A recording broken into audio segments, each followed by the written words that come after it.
একটা জিনিস দেখাই, জিনিসটা খুবই কষ্টদায়ক।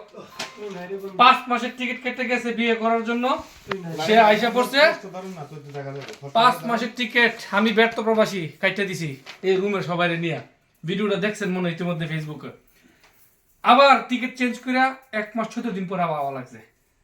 তার মানে বিবাহিত একটা ছেলে, বিবাহিত একটা ছেলে 5 মাসের টিকিট কেটে গেছে বিয়ে করার জন্য।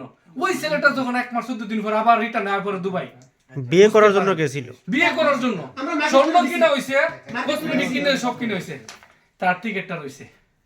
আর কিছু কইলাম না। আচ্ছা টিকিটটা যে তার প্রমাণ তো স্যার নাম দেন রাজা মোহাম্মদ, এই যে রাজা কিলার রাজা, টিকিটটা কিলার রাজা। কি একটা লোক ছিল, তুই তো নাই তোর টিকিটটা যোগ এটা মানে 5 মাসের, এটা 5 মাসেরটা সবচেয়ে বেশি সময় কাটাইছে। হ্যাঁ আমি টিকিট এই যে এটা হওয়া ছিল জুন মাসের 11 তারিখ। এখন কি মাস চলে এটা? এখন কি মাস?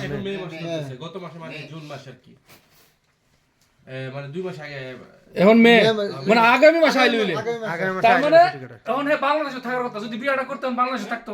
টিকিট আমি চেঞ্জ করে 5 মাসের টিকিট কাটছে সে, যদি মানে সে বাড়িতে গেছে জানুয়ারির 8 তারিখ, আসার কথা জুন মাসের 11 তারিখ, সামনের মাসের 11 তারিখে। আগামী এই মাসে বাড়িতে থাকার কথা। বিয়ে করলে বিয়েটা করেছেন না, বেচারা হারাইছে। এই যে তার 5 মাসের টিকিট, এই যে তার 5 মাসের টিকিট দেখছেন।